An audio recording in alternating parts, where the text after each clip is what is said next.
Christopher Hugh Moore is an author, journalist, and blogger about Canadian history. A freelance writer since 1978, Moore is unusual among professionally trained Canadian historians in that he supports himself by writing for general audiences. He is a longtime columnist for Canada's History magazine and the author of many books.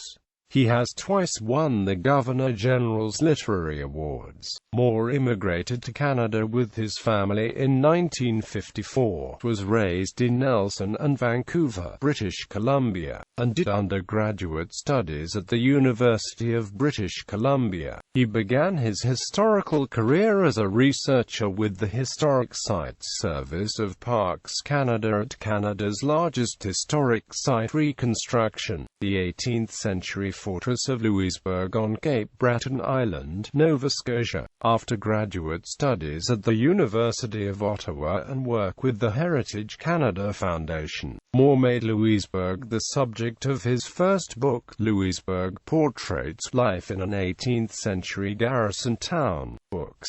Lewisburg Portraits explores 18th-century social history through archivally based studies of ordinary people, an accused thief, a merchant, a young bride, a migrant fisherman, and a soldier, called Social History as it should be written, by historian Desmond Morton. Lewisburg Portraits received Canada's leading non-fiction prize, the Governor-General's Literary Award for Non-Fiction, for 1982.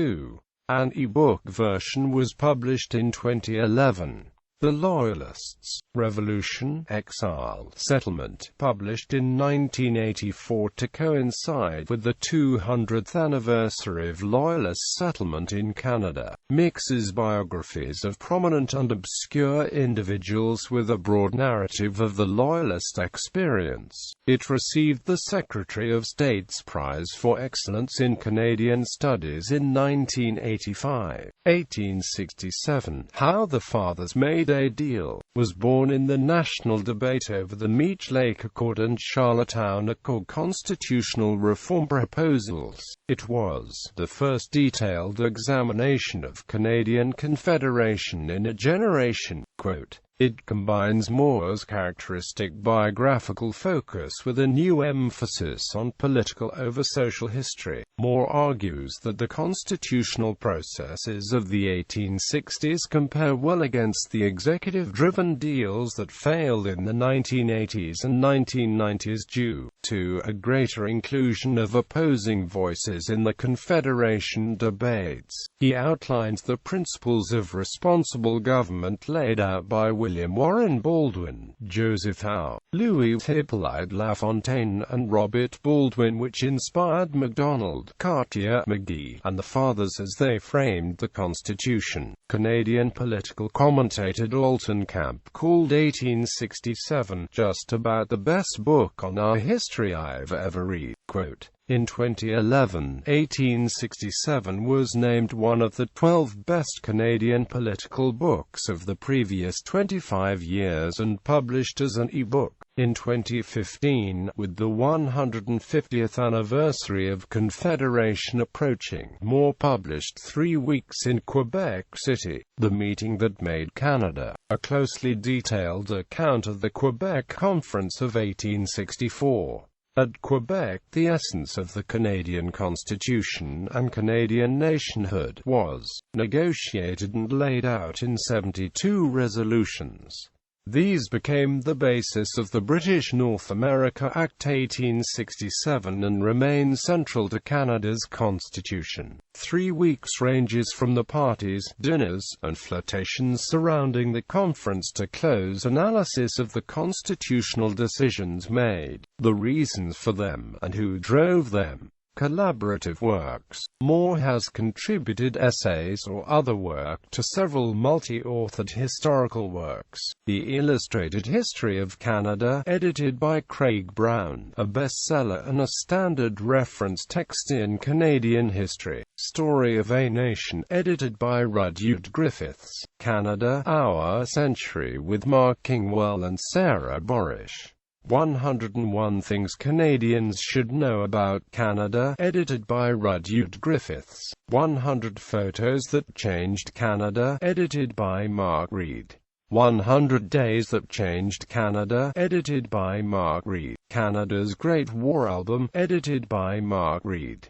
Children's history books. Though primarily a writer for adults, Moore has written several historical works for young readers. The Story of Canada, co-authored with Janet Lunn and illustrated by Alan Daniel, is a history of Canada for young readers. It won the Mr. Christie Prize in 1993 and was named one of the 10 best Canadian children's books of the 20th century by Quill and Quire magazine. With the bankruptcy of Key Porter in 2011, The Story of Canada went out of print, but Scholastic Books Canada acquired the rights and began developing a new edition for schools and for trade sale. For Then to Now, A Short History of the World won Moore's second Governor-General's Literary Award, this time for children's literature. Champlain, an illustrated biography of the founder of New France and his contacts with the indigenous nations of eastern North America. His other children's histories include The Big Book of Canada, exploring the provinces and territories. Historical consultant. As a historian in private practice, Moore often undertakes commissioned research and writing for organizations, institutions, and companies on historical matters. He has worked with or advised the Canadian Broadcasting Corporation, the National Film Board, Parks Canada, the Royal Ontario Museum, the Canadian War Museum, the Historic Dominion Institute, and many filmmakers, educational institutions, and publishers. Legal history. In 1994, Moore was commissioned by the Law Society of Upper Canada to write its bicentennial history. Since then he has written the history of the leading law firm, McCarthy Tétrault, of the British Columbia Court of Appeal, and of the Court of Appeal for Ontario.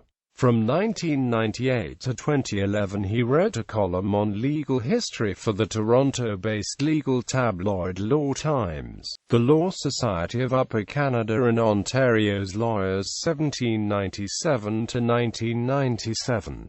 McCarthy Tétrault 1855 to 2005, building Canada's premier law firm, the British Columbia Court of Appeal, the first 100 years. The Court of Appeal for Ontario, defining the right of appeal 1792 to 2013, journalism and essays. Since 1991 Moore's column, Christopher Moore, on Canadian historical issues, personalities, and controversies has appeared in every issue of Canada's leading historical magazine, The Beaver, renamed Canada's History in 2010. He has also written for Canadian Geographic, The National Post, The New York Times, and other periodicals, and he frequently contributes essays on politics, history and culture to the Literary Review of Canada. He has made many radio documentaries on historical subjects for CBC Radio's Ideas.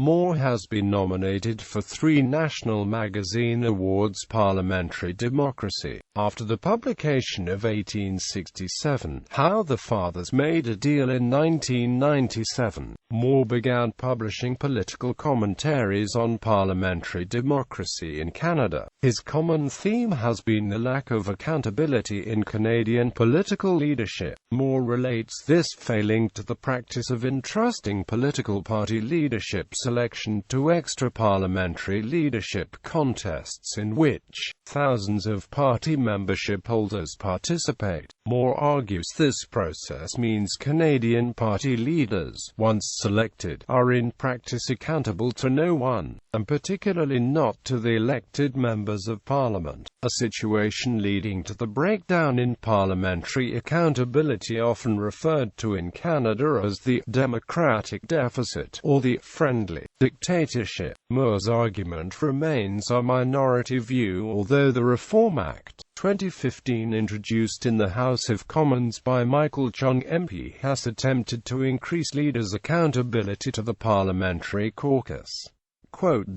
All Canadian political parties remain committed to extra-parliamentary leadership selection. Most commentators accept that making Canadian leaders accountable to members of Parliament is, as prominent political scientist Donald Savoy has said, unthinkable. Cultural politics. Long active in the Writers' Union of Canada, Moore served as national chair in 1999–2000. From 2001 to 2007, he represented creators on the board of Access Copyright-P Canadian Copyright Licensing Agency, a supporter of collective licensing of copyright. He has been a critic of Access Copyright's failure to represent creators' interests fully and effectively. In 2011 he was re-elected to a one-year term on the National Council of the Writers' Union.